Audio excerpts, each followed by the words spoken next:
Assalamualaikum warahmatullahi wabarakatuh. Perkenalkan, kami dari kelompok 7 kelas Indralaya yang beranggotakan saya sendiri Fitriyanti sebagai moderator dan rekan-rekan saya Tiara Aliza, Siti Nur Anissa, Dian Safitri, Rosipa Anita Dewi Purba, Magnum Septasari, dan Ria Aprilia akan menjelaskan mengenai bauran pemasaran dengan dosen pengampu yaitu Bapak Dr. Andes Haji Iqbal Barlian MPD, Bapak Firman Syah SPD MSI, dan Ibu Dr. Dwi Hasminiani MSI. Nah, materi kami mengenai bauran pemasaran ini terdiri dari 5 poin. Yang pertama yaitu pengertian bauran pemasaran 7P, bauran pemasaran 4P, sejarah dan perkembangan bauran pemasaran, serta strategi bisnis pandemi. Materi pertama yaitu mengenai pengertian bauran pemasaran akan dijelaskan oleh saya sendiri. Nah, ketika mengeluarkan suatu produk ke masyarakat, produsen tidak bisa serta-merta langsung membuat produk kemudian ia langsung melemparkannya ke pasar. Harus ada berbagai racikan tertentu agar ketika produk yang dipasarkan menjadi laris dan bisa terkenal di lingkungan masyarakat atau pasar. Nah, dalam bisnis sendiri, salah satu yang penting untuk diperhatikan adalah mengenai pemasaran. Salah satu strategi dalam pemasaran dikenal dengan bauran pemasaran atau marketing mix. Nah, bauran pemasaran adalah istilah yang digunakan dalam sebuah bisnis di mana seorang eksekutif bisnis berperan sebagai mixer of ingredient atau pencampur bahan-bahan. Nah, istilah ini diperkenalkan pertama kali pada tahun 1964 dari seseorang bernama Neil Barden. Di Indonesia sendiri, bauran pemasaran merupakan strategi untuk melakukan berbagai penjualan atau strategi melakukan berbagai promosi serta melakukan penentuan harga yang dilakukan dengan cara yang unik untuk menghasilkan transaksi yang sesuai dengan yang dikehendaki dalam usaha atau bisnis tersebut. Nah, itu saja penjelasan dari saya mengenai pengertian bauran pemasaran. Selanjutnya, mengenai materi bauran pemasaran 7P akan dijelaskan oleh rekan kami. Baiklah, perkenalkan, nama saya Magnum Septasari. Selanjutnya saya akan menjelaskan mengenai materi bauran pemasaran 7P. Nah, bauran pemasaran 7P sendiri terdiri dari beberapa strategi, yakni yang pertama, produk. Dalam strategi ini, produk yang dibuat haruslah yang memberikan manfaat. Selain itu, ada juga hal lain yang diatur dalam penyusunan produk seperti pada bauran pemasaran 4P seperti mengenai variasi produk, garansi, retur, dan hal-hal lainnya. Nah, selanjutnya yang kedua, price. Harga juga masih menjadi hal yang penting dalam bauran pemasaran 7P ini. Dalam pemberian harga, diperlukan strategi yang tepat yang berhubungan dengan sasaran pasar dan juga hal-hal lain mengenai aturan transaksi seperti aturan pembayaran dan juga hal lainnya. Perusahaan akan melakukan hal lain dengan penuh pertimbangan karena penetapan harga akan dapat mempengaruhi pendapatan total dan biaya. Harga merupakan faktor utama penentu positioning produk dan harus diputuskan sesuai dengan pasar sasaran, bauran ragam produk, dan pelayanan, serta persaingan. Nah, yang ketiga, promotion. Strategi promosi juga merupakan hal yang diatur dalam bauran pemasaran 7P ini. Promosi merupakan prinsip marketing dasar di mana perusahaan dituntut untuk dapat memberikan intensif bagi calon pembeli produk atau jasa yang ditawarkan. Dapat berupa potongan harga, penyampaian produk dengan cara yang menarik, sampai memberi contoh produk atau jasa secara cuma-cuma. Penggunaan influencer untuk mengkomunikasikan secara persuasi tentang produk yang ditawarkan juga merupakan salah satu bentuk promosi dalam rangka pemasaran. Nah, yang keempat, place. Sama seperti bauran pemasaran 4P, place masih berhubungan dengan strategi distribusi yang digunakan dalam perusahaan. Jangkauan tempat menjadi suatu yang harus dipertimbangkan secara matang. Tempat-tempat yang strategis tentu memiliki peluang akses publik yang lebih baik. Namun, biaya sewa dari tempat tersebut juga harus diperhitungkan sebagai konsekuensi dari kemudahan akses ke konsumen. Nah, untuk bauran pemasaran 7P selanjutnya akan dilanjutkan oleh Saudari Liza. Terima kasih. Baiklah, saya Tiara Eliza akan melanjutkan materi sebelumnya dari Magnum Septasari, Yang kelima adalah people, tambahan pertama yang dimiliki oleh strategi bauran pemasaran 7P. Yang dimaksud dengan people di sini adalah sumber daya manusia yang digunakan. Dalam strategi bauran pemasaran 4P, yang diperhatikan adalah strategi yang berhubungan dengan hubungan perusahaan dengan konsumen tanpa memperhatikan bagaimana strategi pengelolaan dalam perusahaan. Padahal, hal ini sesungguhnya merupakan hal yang penting untuk dilakukan. Sumber daya manusia dan pengelolaannya merupakan hal yang penting dan akhirnya muncul di dalam strategi bauran pemasaran 7P. Yang keenam adalah proses. Selain pengelolaan sumber daya manusia, pengelolaan terhadap proses bisnis yang ada di dalam perusahaan juga merupakan hal yang penting diperhatikan dalam sebuah bisnis. Oleh karena itu, strategi bauran pemasaran 7P ini memasukkan hal yang berkaitan dengan proses bisnis di dalamnya. Yang ketujuh adalah physical evidence. Tambahan yang terakhir dalam strategi bauran pemasaran 7P ini adalah mengenai bukti fisik. Ketika Anda akan membuat sebuah perusahaan, bukti fisik berupa keberadaan bangunan perusahaan adalah hal yang terpenting untuk diperhatikan. Baiklah, saya Ria Aprilia akan menjelaskan materi selanjutnya tentang bauran pemasaran 4P atau aplikasi marketing. Yang pertama yaitu produk. Saat ini, bisnis yang kokoh selalu berpikir lebih banyak tentang konsumen dibanding produk mereka. Karena di era modern ini, hampir semua orang memiliki kesempatan untuk menciptakan produk sendiri. Kesempatan yang terbuka lebar inilah yang membuat selera konsumen kadang lebih cepat beralih. Produk yang benar-benar sesuai dengan kebutuhan konsumenlah yang nantinya akan bertahan di pasaran. Sebagai contoh yaitu aplikasi Bimbel yang menawarkan sistem belajar dalam bentuk aplikasi berbasis daring, yang target utamanya yaitu anak muda yang sangat mahir dengan digital, yang membuat produk atau aplikasi yang ditawarkan ini menjadi laris manis di pasaran, apalagi di masa pandemi seperti sekarang ini. Yang kedua yaitu place, strategi pricing atau penentuan harga. Sebagai pengusaha, kita harus memiliki target market yang akan kita tuju, karena murah atau mahal produk itu relatif tergantung kepada siapa kita menjual. Selain itu, kita harus memahami setiap kategori bisnis yang memiliki pricing strategi yang berbeda-beda, mulai dari penentuan margin, inflasi, dan faktor lainnya. Sebagai contoh, dalam bisnis kuliner, patokan margin kotor hanya 30%.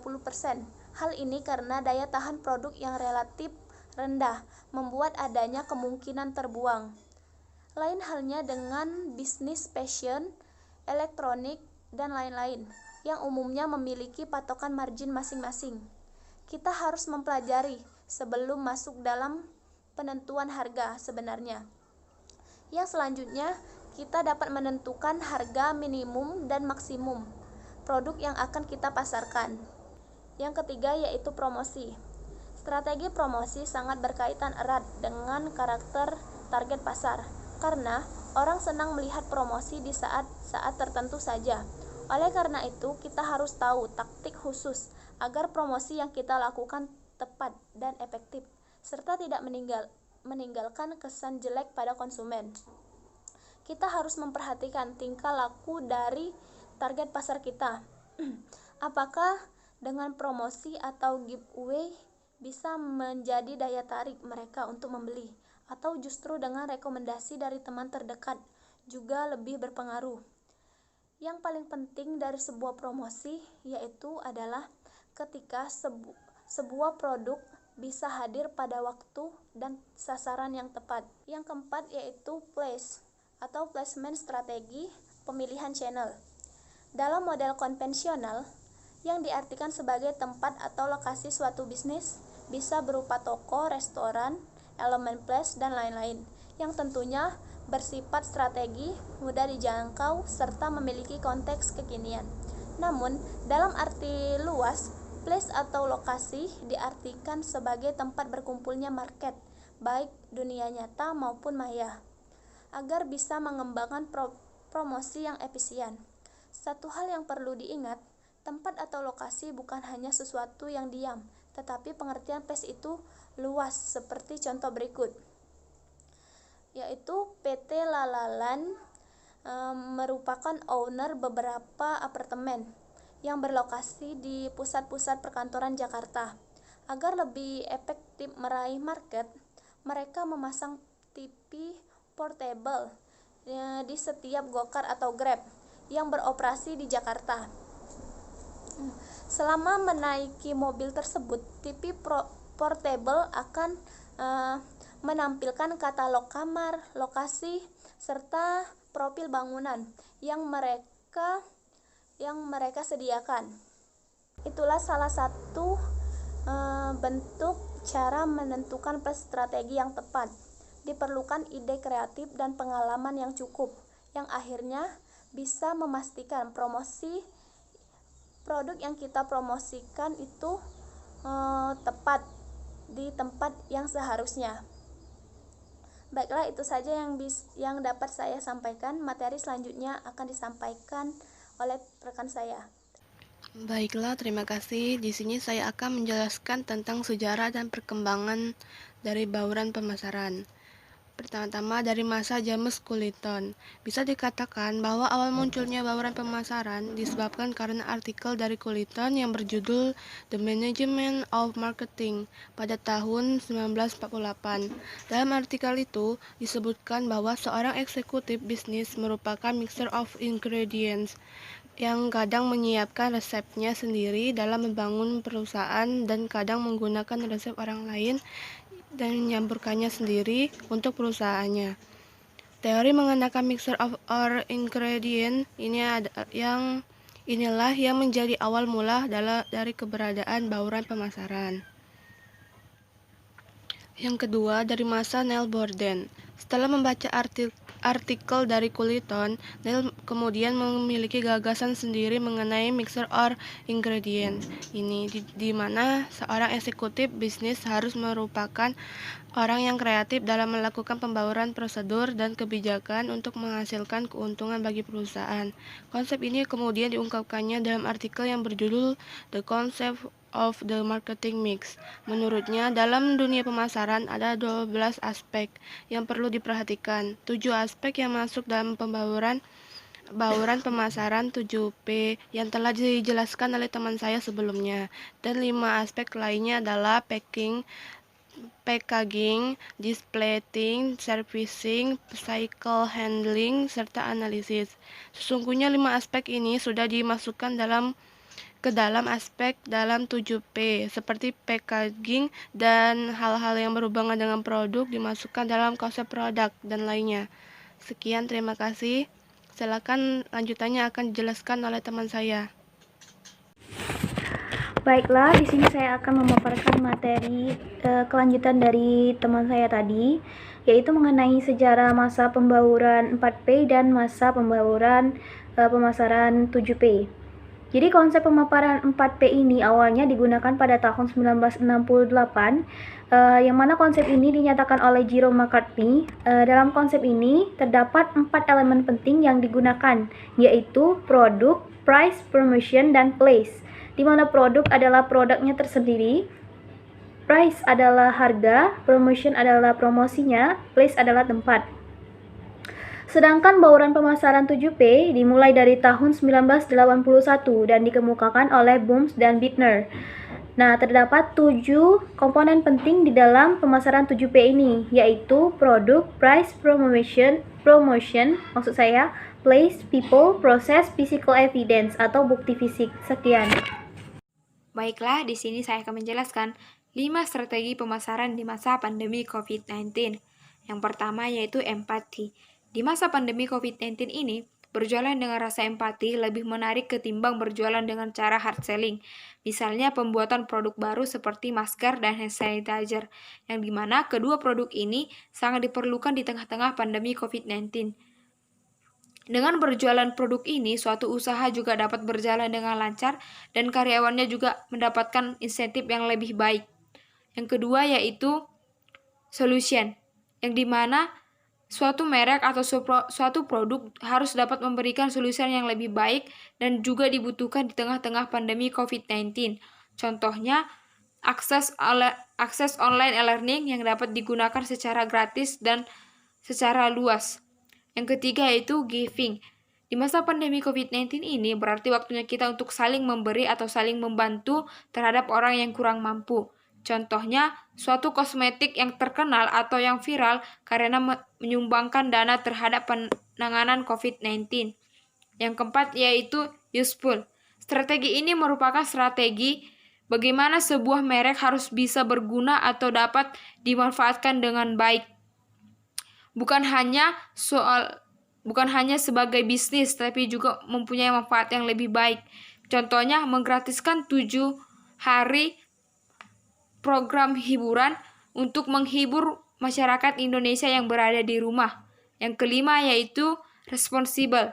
Usaha yang dilakukan bukan hanya untuk mencari profit, tetapi juga mempunyai tanggung jawab yang besar di tengah-tengah masyarakat, apalagi di masa pandemi COVID-19 ini.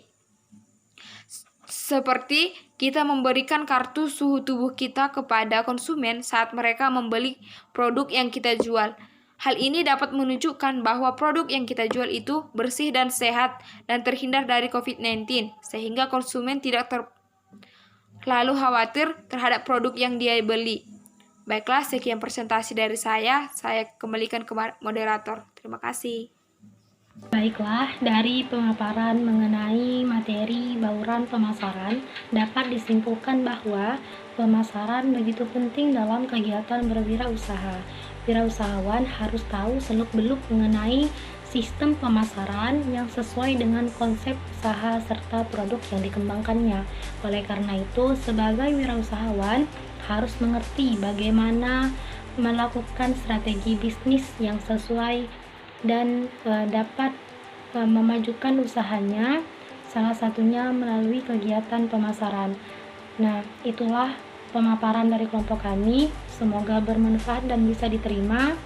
Akhir kata, wassalamualaikum warahmatullahi wabarakatuh.